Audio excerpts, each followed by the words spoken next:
여기에 패스마스터 윤정환 감독이 이강인 선수를 어떻게 생각하는지 이야기한 내용이 재조명되고 있습니다.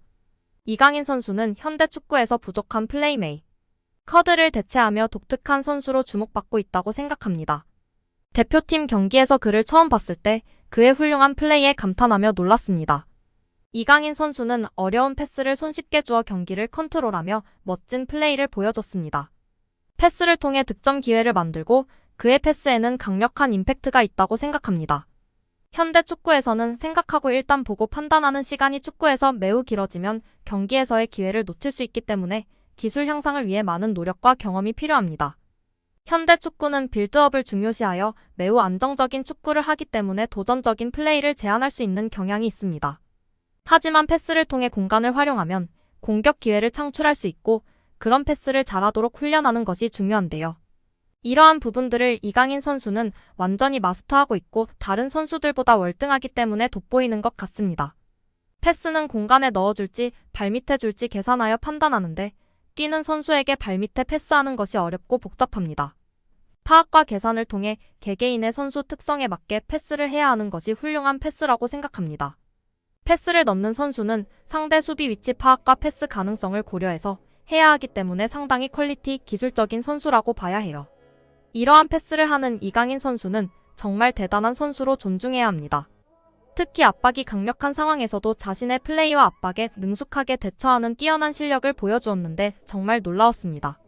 압도적이었습니다. 앞으로는 이강인 선수를 중심으로 한국 대표팀이 재편될 가능성이 많을 것 같습니다. 이강인 선수가 어린 시절에도 훌륭했지만 최근 몇 년 사이 폭풍적으로 성장한 것으로 피나는 노력을 했기 때문이라고 생각합니다. 어릴 때부터 독특한 재능을 갖고 있었지만 지금의 실력은 노력 덕분에 달성한 거라 생각되어집니다. 피지컬적으로도 성숙해져서 속도, 수비, 피지컬 등에서 큰 발전을 이루었습니다. 체력 향상을 위해 웨이트 트레이닝도 하며 몸에 힘이 붙어 가속력과 스피드가 향상되었습니다. 이제 스피드뿐만 아니라 힘과 게임 감각도 향상되어 뛸 수 있는 힘이 생겼습니다. 하지만 가장 중요한 것은 지속적으로 경기를 뛰면서 경기 감각과 실전 경험을 통한 기술적, 정신적, 경험적 성숙이 필요합니다. 등의 발언을 하며 이강인 선수에 대한 자신의 생각과 평가를 전했는데요. 이에 많은 팬들이 공감하며 지지를 보내고 있는 상황입니다. 정말 우리 이강인 선수는 현대 축구에서의 독특한 플레이로 차별화되어 있다는 생각입니다. 그의 패스 타이밍과 패스 궤적, 선택 등이 정말 번뜩이고 뛰어나다고 느끼고 있습니다. 최용수 감독은 이강인에 대해 걸출한 대단한 물건이라고 했습니다. 현역 시절과 비교했을 때 비슷한 선수를 찾아달라는 질문에 최 감독은 내 시절에는 그러한 선수가 없었다. 굳이 찾자면 고종수, 윤정환, 일본의 나카무라 슌스케를 들 수 있다며 안정감 있게 경기 운영을 하는 면이 닮았다고 밝히며 화제가 되기도 했습니다. 윤정환 감독은 이강인에 대해 제대로 경기를 본 것은 국가대표팀 경기가 처음이었다. 엄청난 퍼포먼스였다. 경기장 모든 선수를 통틀어 이강인밖에 보이질 않았다. 고 발언했습니다. 이전의 패스마스터로서 이강인의 패스에 대한 평가 질문에는 현역의 나보다 나은 것 같다. 패스는 노력이 아닌 감각과 재능이다라고 발언하기도 했습니다. 여기에 이강인의 활약에 고무된 김도훈 감독은 공개적인 자리에서 특급 칭찬을 날리며 화제가 되고 있습니다. 지난 9일 김 감독은 국내 매체와의 인터뷰에서 이강인의 이름을 직접 언급했습니다. 김 감독은 이강인은 솔직히 계속 칭찬을 해줘야 하는 선수라며 축구 선수로는 최고의 테크니션이라고 생각한다라고 말했습니다. 이어 오른발, 왼발 가리지 않고 모든 플레이가 탁월하다라며 메시가 뛰는 모습을 보는 것만으로도 영광이라고 느낀 적이 있는데 이강인 그리고 손흥민 역시 동시대에 볼 수 있다는 게 자랑스럽다라고 덧붙였습니다. 그러면서 이강인이 마음적으로 힘든 부분이 많았기에 우리가 그를 보호하고 보듬어줘야 한다라고 강조하며 팬들의 공감과 지지를 받고 있습니다. 벤투 감독은 유튜브 채널 FC온라인과의 화상 인터뷰에서 대한민국 축구대표팀 시절 줄곧 외면했던 이강인을 카타르 월드컵에 발탁한 이유에 대해 이강인의 재능이 뛰어나다는 사실은 팬, 감독, 스태프 미디어 할 것 없이 누구도 반박하지 못할 것이다. 하지만 우리 코치진은 그보다 많은 분석이 필요하다. 재능만으로 판단해서는 안 된다. 이강인과 같은 열번 유형의 선수는 주로 공격만을 생각하고 수비를 고려하지 않는다며 솔직히 이강인을 월드컵 명단에 올린 건 월드컵 본선 직전이었다. 이강인을 월드컵에 발탁할지에 대해 확신이 있었다고 한다면 그건 솔직한 대답은 아닐 것이라고 월드컵 최종 명단에 이강인을 제외할 생각도 있었다고 털어놨습니다. 하지만 벤투 감독은 23명 명단에 이강인을 포함했고, 이강인은 월드컵 조별리그 가나전에서 부메랑 크로스로 조규성의 골을 돕는 등 톡톡 튀는 활약으로 믿음에 보답했습니다. 벤투 감독은 이강인을 명단에 올린 중요한 이유, 바뀌어서다. 마인드의 변화와 마요르카에서의 활약으로 월드컵 출전의 자격을 증명했다. 그는 마요르카에서 완전히 다른 선수가 되었다. 그의 변화를 이끌어준 중요한 두 사람은 본인과 클럽 감독 하비에르 아기레일 것이다. 이강인은 스스로 스타일을 바꿔야 한다고 인정한 것 같고, 아기레 감독은 그런 변화에 대한 확신을 줬을 것이다. 이강인의 훈련 퍼포먼스와 합숙에서 보여준 모습들이 월드컵 무대에서 좋은 성과를 이어졌다고 돌아봤습니다.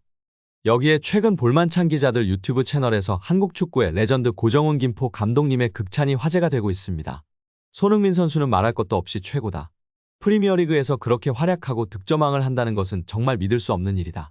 그리고 요즘 눈에 띄는 선수가 이강인이다.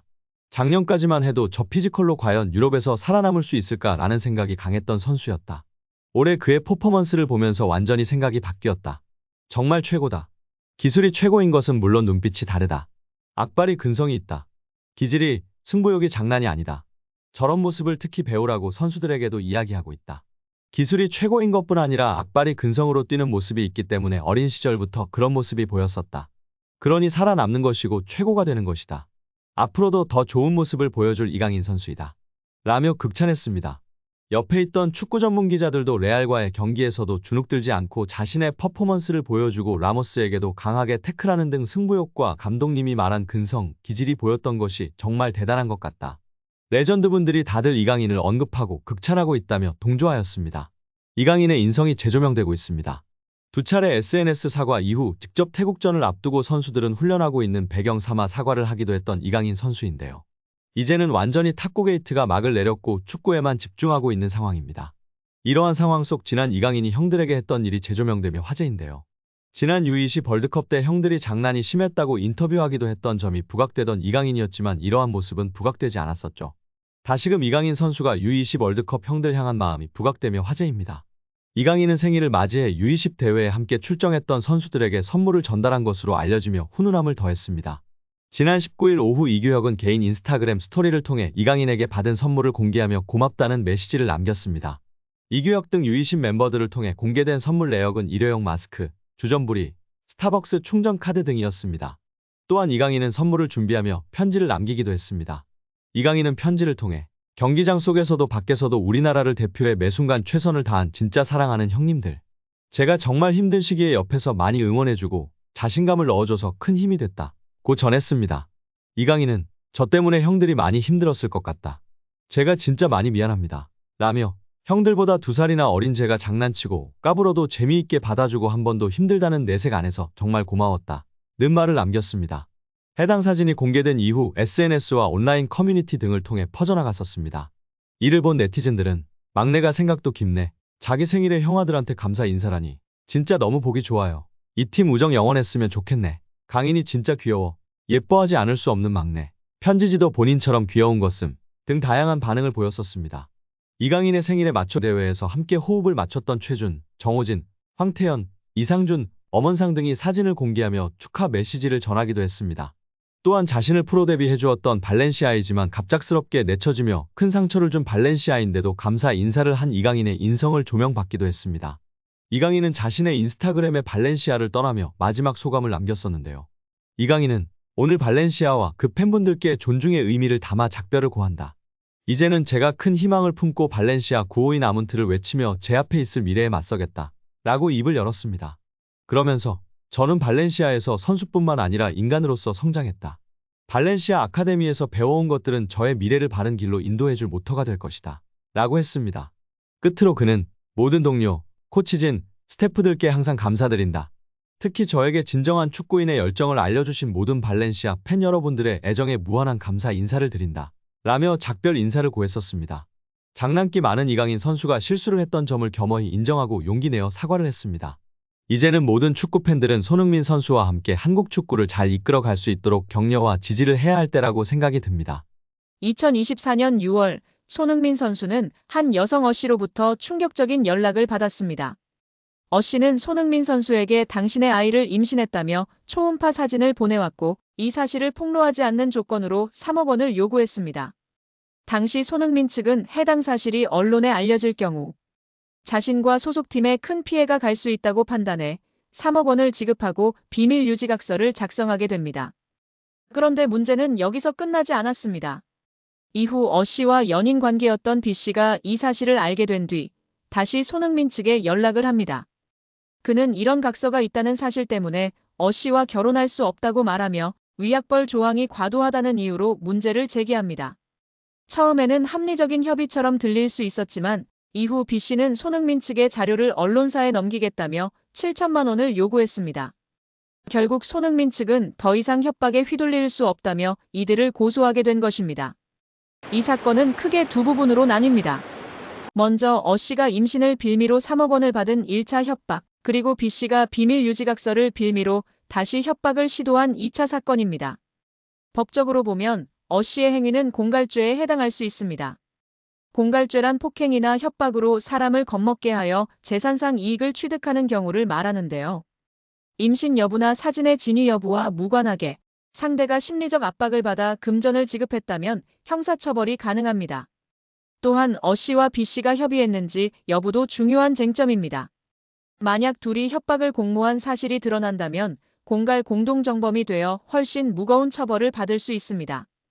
현재 수사기관은 두 사람의 휴대전화를 압수해 통신 내용 등을 조사 중이며 특히 디스패치를 통해 공개된 카카오톡 대화에서는 B씨가 수십억 받아서 아파트 사주겠다고 말한 정황도 있어 공모 가능성을 배제할 수 없습니다. 그리고 또 하나의 문제. B씨는 실제로 언론사에 제보를 하겠다며 자료 제공의 대가로 2천만 원을 요구했다고 하는데요. 이 부분 역시 공갈미수에 해당할 수 있습니다. 실제로 돈을 받지 못했더라도 협박이 있었다면 형사처벌 대상이 되는 것이죠. 현재 씨와 B씨 모두 구속된 상태입니다. 구속은 도주 우려 또는 증거인멸 가능성이 있을 때 내려지는 결정이므로 혐의가 곧 확정된 것은 아닙니다. 그러나 재판으로 이어질 경우 전과가 있는 B씨의 경우 더 무거운 처벌을 받을 가능성이 있습니다. 씨 역시 친자가 아님을 알고도 협박을 했다면 죄질이 더욱 나빠져 중형이 예상됩니다. 예전 사건을 보면 배우 이병헌 씨를 협박해 50억 원을 요구했던 여성이 있었습니다. 이때 공갈미수 혐의로 구속이 됐었는데 항소심까지 가서 징역 1년에 집행유예 2년을 받았었습니다. 다만 B씨가 전과가 있어서 공모가 인정된다면 더 무거운 처벌을 받을 수도 있는 상황입니다. 또 씨의 경우에도 친자가 아닌 걸 알고도 협박했다거나 조작된 사진을 사용했다거나 이런 게 밝혀지면 또 죄질이 좋지 않다고 볼 수도 있어 B씨보다 더 중한 처벌을 받을 수도 있습니다.